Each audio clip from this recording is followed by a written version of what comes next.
Bonjour à tous, nous sommes ici aujourd'hui sur le circuit de Dijon-Prenois où je vais vous présenter le véhicule que j'utilise depuis deux courses maintenant, qui est donc la nouvelle Norma M20 FC à châssis carbone.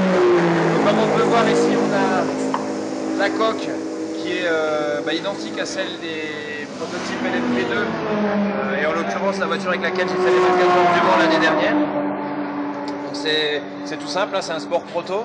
C'est très léger, ça fait 570 kg. C'est un moteur un petit peu plus loin qu'on peut voir, qui est un moteur Honda 2 litres, qui fait en gros 260-265 chevaux, avec une boîte SADEV à 6 rapports séquentiel normal.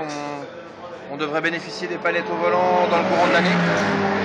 Là, on peut voir que c'est un tout nouveau châssis avec une implantation très bien étudiée, puisqu'il y a beaucoup de place autour du moteur pour faciliter les interventions pendant les courses. On n'a pas de poids de masse en fait après l'axe des roues arrière, donc ça c'est un plus au niveau de une route. C'est des véhicules qui sont pourvus d'énormément d'effets aérodynamiques, parce qu'on a un gros fond plat, donc on peut voir que sous la voiture il y a une planche de 2 mètres de large et de 3 mètres de long. Et puis derrière, bien sûr, un extracteur pour aspirer et accélérer l'écoulement de l'air sous le véhicule et le plaquer au sol. Voilà, donc là on voit l'extracteur.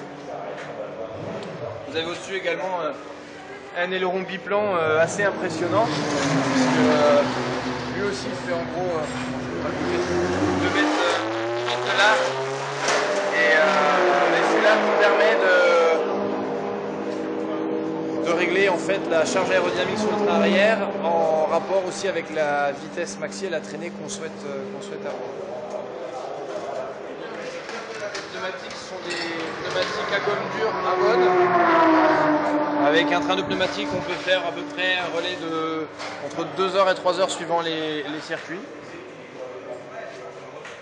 On peut se diriger maintenant un petit peu vers le poste de pilotage. Donc on voit qu'on est très bien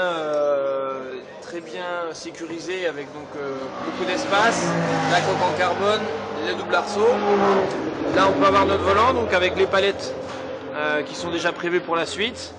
Et puis les différents boutons donc, qui sont la radio, le pit limit, changer les pages effectivement, la boisson. Et voilà, c'est le même volant qu'en JP3.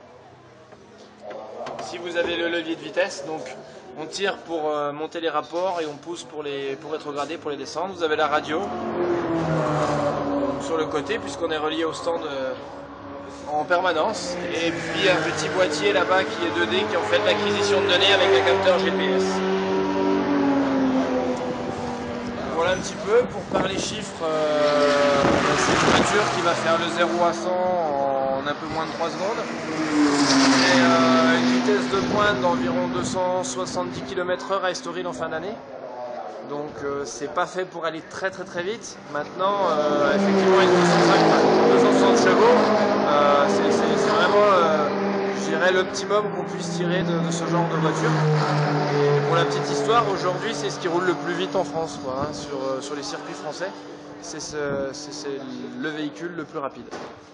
Voilà, et c'est surtout en fait une première marche pour préparer les pilotes aux 24 heures du Mans, au Le Mans Série, à l'ILMC, et puis au prototype LMP2 dans un premier temps et LMP1 ensuite. Voilà.